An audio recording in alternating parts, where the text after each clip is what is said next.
Hey guys, and welcome to my stimulus package update and stimulus check update. Wow, I haven't said those words in so long. I want you guys to know that I missed you more than you missed me, and I'm happy I'm back here for you with another video just to give you my perspective on everything that's been going on. Florida gasoline prices hit new high for 2022. You can then see this headline: San Diego sets record for county's highest gas price in history. Yeah, in history. And you can see here on this picture of this gas price, $4.89 for gas here at this particular gas station here. And yeah, $4.89 for diesel as well. $5.19 for premium. Oh, if you're paying with a credit card, that's the cash price. 10 cents more if you're paying with a credit card. $4.99 a gallon in San Diego, California. On the AAA website, the national average for gas is $3.53 as of today. As of today, you can see here, I have a state-by-state price here. The first, it may be a little bit hard to see here. I'll zoom it in here a little bit. This last kind of column here is diesel, but if you want me to zoom in here, I'll have to cut that off. The first column here is regular. So yeah, these are the prices here for regular, and I'll just kind of say some here, kind of as I go down here, some of the kind of bigger states. You can kind of see them as I scroll by. Arizona $3.71, California $4.74, nearing $5. Florida $3.49, Hawaii $4.51, Kentucky $3.22, Massachusetts $3.54. Just glancing at some of them. You can see them kind of here as I scroll down. North Carolina $3.42. New Jersey $3.61, Nevada $3.95, almost $4. Ohio $3.33, not bad. Oklahoma $3.20, Oregon $3.98, almost $4. Texas $3.21, looking pretty good there. Texas, they're always kind of cheap there. Tennessee $3.29, that's pretty good as well. Washington $3.98, not that good there either.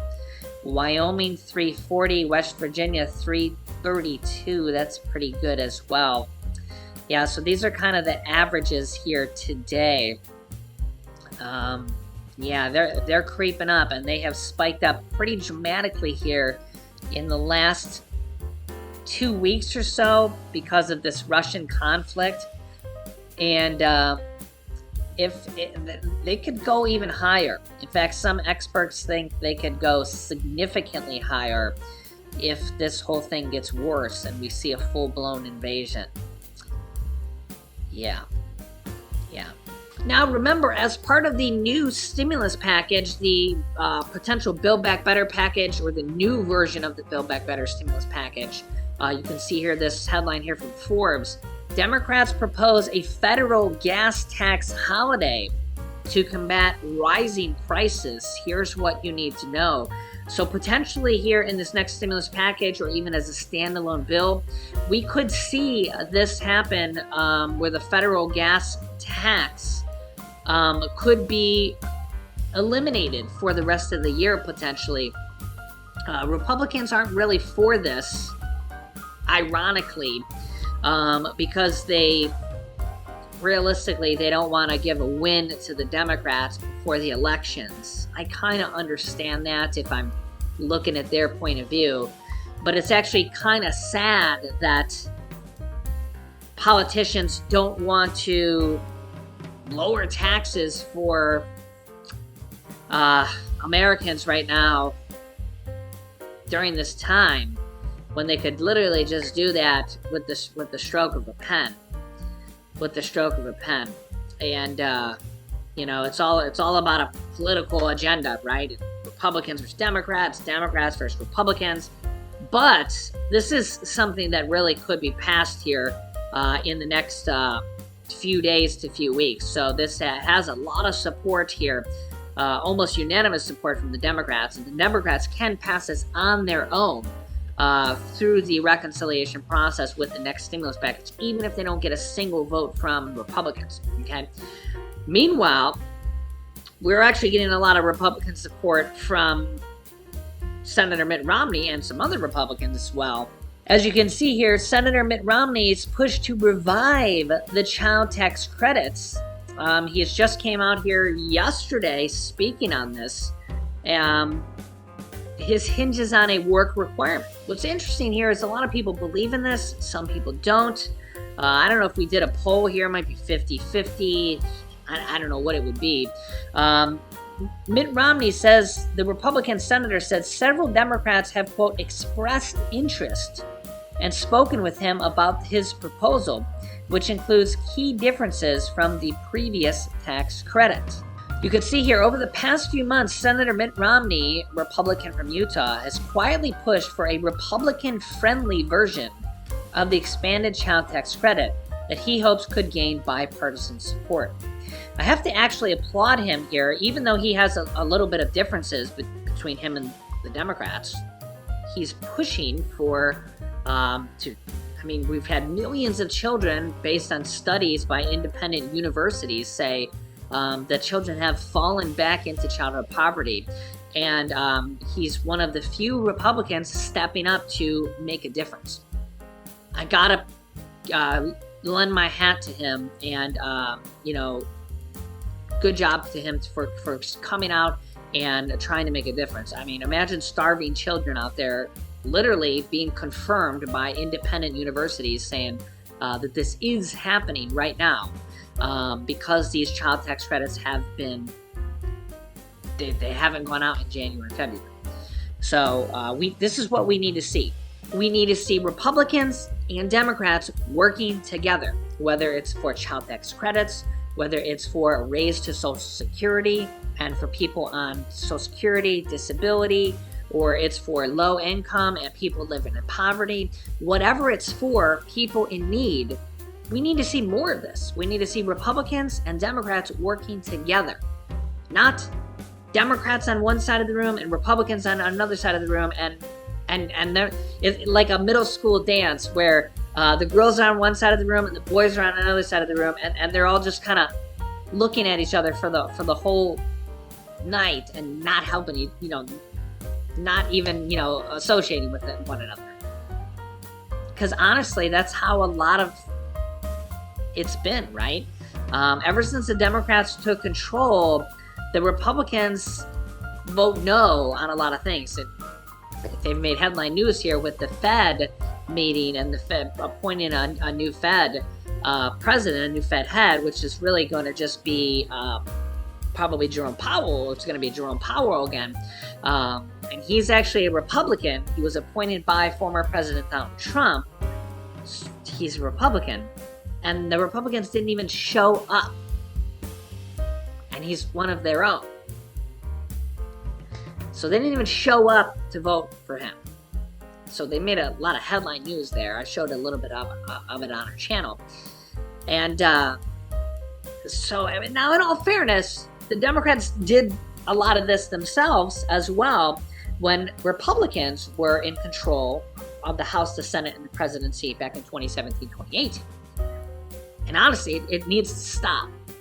When one party's in control, like it happens to be right now, we can't just have the other party vote no on everything, or not even vote at all, because nothing gets done. Now, granted, we got the third stimulus package done with the child tax credits, the $1,400 stimulus checks, and rent assistance, mortgage assistance, utility assistance. A lot was done in that third stimulus check package underneath Biden that the Democrats passed on their own through the reconciliation process. And we could see another big package here pass through the reconciliation process as well. But we still need the two parties to vote together. We can't just have one party always voting no on everything because they're scared about, handing a win to the other party. If that's the case, and history always goes that way, our country will never get anything done. You'll get one bill done a year, right? something needs to change, right? There has to be some type of change. Mitt Romney says his proposal would bring back the direct monthly payments many parents used for 6 months last year to cover the cost of food, clothing, and childcare before Congress let that tax credit expire, those monthly checks. But Romney's form of extra monthly payments would add stringent work requirements, slash programs that aid vulnerable Americans, and make significant changes to the tax code. See, this is where negotiation come in, and Democrats and Republicans have different opinions on things. While the additional work requirements and the reduced safety net programs could be tough pills for Democrats to swallow, even before they consider the sticky issue of tax reform, a bipartisan bill may be the only way for the expanded child tax credit to land on President Joe Biden's desk, largely because of Joe Manchin. If Joe Manchin would have just said yes, this would have all been signed, sealed, and delivered, and they would have been on to the next bill by now. Romney has largely worked with fellow Republicans on his plan, but conservatives with Democrats have increased in the last month or so. A senior GOP aide familiar with the proposal said, "I think momentum is growing quite a bit, and there's more interest because folks on the right, Republicans, want to do something. I think folks on the left, Democrats, are realizing if they don't do it bipartisan, it might not happen." It's unclear which Democrats might be receptive to Romney's pitch. They don't need all of them if they get some Republicans and some Democrats. He said Thursday there's several Democrats who have expressed interest and have spoken with me, but he declined to name who. Senator Michael Bennet, Democrat from Colorado, has been involved with Democrats' efforts to secure an extension of the child tax credits. He said he's open to advancing the policy as a standalone bill, including working with Republicans to pass it. Thus far, he has expressed opposition to cutting social programs and adamantly opposes adding work requirements. As I've said in the past, work requirements don't work, as study after study has shown. We shouldn't punish children simply because their families are struggling to find work, particularly during a pandemic. The tax credit debate hasn't made great strides on the Democratic side because of Joe Manchin. A key Democrat remains opposed to reviving previous policy. Meanwhile, the child poverty rate rose from 12% in December to 17% in January, meaning that 3.7 million children were plunged back into poverty after the monthly payments expired, according to a Columbia University study. So 3.7 million children have now gone back into poverty in just 1 month alone. What's interesting is in Mitt Romney's proposal, it would actually pay monthly checks of up to $350 per child and make it fully available for individuals making up to $200,000 per year or couples making up to $400,000 per year. His original tax credit proposal didn't include work requirements, but Romney said he's adding them to satisfy senators on both sides of the aisles, mainly Republicans and maybe Joe Manchin. Alright guys, this is all I have for you in this video. Thank you so much for tuning in. I really missed you. Hopefully I'll see you here again very, very soon. And I'd love to hear your thoughts and opinions on everything we talked about here in the comments below. Thank you so much for watching. I really, really appreciate you all. Please hit the like button on the video, share this video with your friends and family, and subscribe if you haven't already, and click that notifications bell to be notified that whenever I publish new videos for you.